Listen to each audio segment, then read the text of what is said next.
নমস্কার, আমি অনির্বাণ বাংলার রাজনীতিতে আপনাকে স্বাগত। আগামী 7ই মে বাংলা তথা ভারতবর্ষে তৃতীয় দফার লোকসভা নির্বাচন হতে যাচ্ছে। এই তৃতীয় দফায় পশ্চিমবাংলা থেকে 4টি লোকসভা আসনে নির্বাচন হবে এবং এই 4টি আসনে কে কেমন ফলাফল করতে যাচ্ছে তাই নিয়ে একটু বিস্তারিত আলোচনা করব। এই 4টি আসন হলো মালদহ উত্তর, মালদহ দক্ষিণ, জঙ্গিপুর, মুর্শিদাবাদ। সর্বপ্রথমে আসি মালদহ উত্তর। মালদহ উত্তরে তৃণমূলের পক্ষ থেকে প্রসূন ব্যানার্জি লড়ছেন, ভারতীয় জনতা পার্টির পক্ষ থেকে খগেন মুর্মু লড়ছেন এবং কংগ্রেসের পক্ষ থেকে মোস্তাক আলম লড়ছেন। কংগ্রেস আর সিপিএমের গাঠবন্ধন হওয়ার জন্য সিপিএম এখানে ক্যান্ডিডেট দেয়নি, এখানে কংগ্রেস লড়ছে। গত বছর এখানে সিপিএম লড়েছিল এবং সিপিএমের প্রার্থী ছিল, এবছর কিন্তু সিপিএমের প্রার্থী নেই এখানে। গতবারে এই সিটটি ছিল বিজেপির হাতে। বিজেপির খগেন মুর্মু, যিনি বিদায়ী সাংসদ, তিনি এবারেও বিজেপির তরফ থেকে লড়ছেন। খগেন মুর্মু এই সিটটি 85,000 ভোটে জিতেছিলেন। এবারে সিপিএমের সঙ্গে কংগ্রেসের গাঠবন্ধন হওয়ার কারণে সিপিএমের যে ভোট ছিল, সিপিএম প্রায় 50,000-এর উপরে ভোট পেয়েছিল। তো সিপিএমের যে ভোটটা ছিল সেই ভোটটা কি কংগ্রেসে ট্রান্সফার হয় কি না সেটাই দেখার। যদি কংগ্রেসে ট্রান্সফার হয় তাহলেও ফলাফলে বিশেষ পার্থক্য আসবে না, কিন্তু সিপিএমের ভোটাররা কংগ্রেসে ভোট দেয় না সেই ভোটটা গিয়ে বিজেপির খাতায় জমা হয়, সেটা এখন দেখার বিষয়। আপাত দৃষ্টিতে মনে হচ্ছে এই সিটটি আবার বিজেপির হাতে যাবে।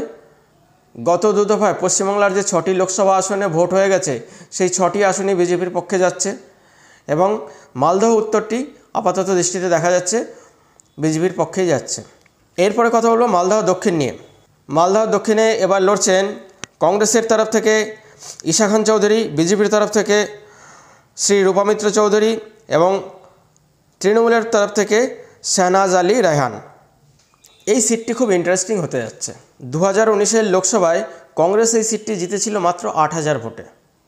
একটি লোকসভা 8,000 ভোটে জেতার অর্থ হলো বুথ পিছু 4টি ভোটের লিড, মাত্র 4টি ভোটের লিড। এই 8,000 ভোটের মার্জিনটা খুব মার্জিনাল মার্জিন বলা হয় একটি লোকসভার ক্ষেত্রে। কংগ্রেস প্রত্যাশী এই লোকসভাটি জিতেছিলেন মাত্র 8,000 ভোটে, হারিয়েছিলেন বিজেপির ক্যান্ডিডেট শ্রী রূপামিত্র চৌধুরীকে। তখনও রূপামিত্র চৌধুরী এই কেন্দ্র থেকে লড়েছিল, এবারও রূপামিত্র চৌধুরী লড়ছেন।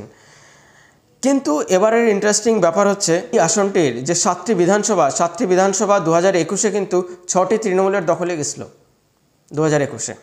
মালদহ দক্ষিণ আসনে কংগ্রেস এবং তৃণমূলের উভয়ের লক্ষ্য মুসলিম ভোট এবং দুজনেই এই মুসলিম ভোটটা ভাগাভাগি করে নেবে।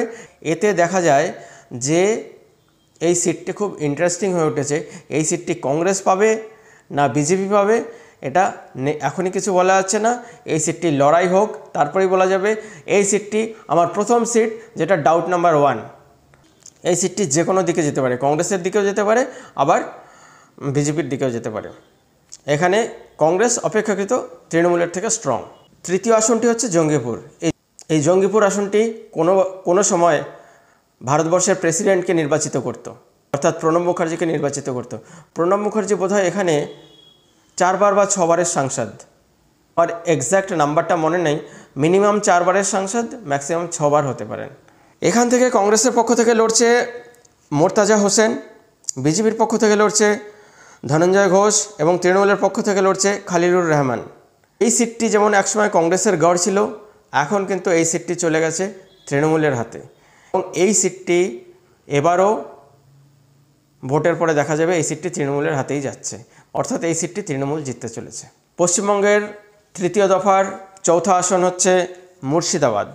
মুর্শিদাবাদের লড়াইটা একটু ইন্টারেস্টিং হতে যাচ্ছে, কিন্তু লড়াইটা ইন্টারেস্টিং হতে যাচ্ছে এই কারণে বলছি, কংগ্রেস এবং সিপিএম গাঠবন্ধন হওয়ার কারণে এখানে কংগ্রেস ক্যান্ডিডেট দেয়নি, সিপিএম ক্যান্ডিডেট দিয়েছে।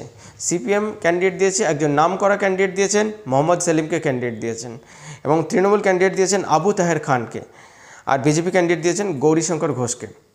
আপাত দৃষ্টিতে যা দেখা যাচ্ছে এই সিটটি যেতে চলেছে তৃণমূলের খাতায়। তৃণমূল এই সিটটি জিততে চলেছে। তৃণমূল 2019-এ এই সিটটিতে 6,04,000 ভোট পেয়েছিল, বিজেপি পেয়েছিল 2,47,000 ভোট, সিপিএম পেয়েছিল 1,80,000 ভোট এবং কংগ্রেস পেয়েছিল 3,77,000 ভোট। সেই কংগ্রেস কিন্তু এবার লড়ছে না। তো এই কংগ্রেসের ভোটটা কি সিপিএমে ট্রান্সফার হয় কি না সেটা এবার দেখার বিষয়। সিপিএমে যদি ট্রান্সফার হয় এই ভোটটা, তাহলে কিন্তু লড়াই অন্যরকম হয়ে যাবে। তাহলে লড়াই কিন্তু সিপিএম এবং তৃণমূলের মধ্যে হবে। কংগ্রেস যে ভোট পেয়েছিল সেই ভোটটা যদি ট্রান্সফার হয়ে কিছুটা বিজেপির দিকে যায়, কিছুটা সিপিএমের দিকে যায়, তাহলে কোনো লড়াই হবে না। টিএমসি, তৃণমূল এক ধাক্কায় বেরিয়ে যাবে। কোনো একটা দলের ভোট সম্পূর্ণভাবে কখনো অন্য একটা দলে ট্রান্সফার হয় না। কিন্তু যেহেতু কংগ্রেস আর সিপিএম অ্যালায়েন্স হয়েছে, গণিত বলে যে কংগ্রেসের ভোট সিপিএমে যাবে, কিন্তু রাজনৈতিক গণিত আলাদা। এরকম কখনোই হয় না। রাজনৈতিক গণিতে সমস্ত কিছু ট্রান্সফার হয় না, ভেঙে ভেঙে পড়বে। তাই যদি হয় তাহলে তৃণমূল এই সিটটি আস্তে আস্তে জিতবে। অর্থাৎ তৃতীয় দফায় তৃণমূল ভালো স্কোর করতে চলেছে। 4টি আসনের মধ্যে তৃণমূল শিওর 2টি আসন জিততে চলেছে, বিজেপি 1টি আসন জিততে চলেছে, এবং আরেকটি যেটি ডাউট আসন আছে সেটি বিজেপি অথবা কংগ্রেসের মধ্যে যে কোনো একজন জিতবে। বাকি আমরা অপেক্ষা করব 4ঠা জুনের। দেখি 4ঠা জুনের জনমত কী বলে। বন্ধুগণ, আমার এই ভিডিওটি এবং আমার বিশ্লেষণটি কেমন লাগলো কমেন্টের মাধ্যমে জানান। আর উৎসাহবর্ধনের জন্য লাইক করুন, শেয়ার করুন, সাবস্ক্রাইব করুন, সঙ্গে রাখুন, দেখতে থাকুন বাংলার রাজনীতি। ধন্যবাদ।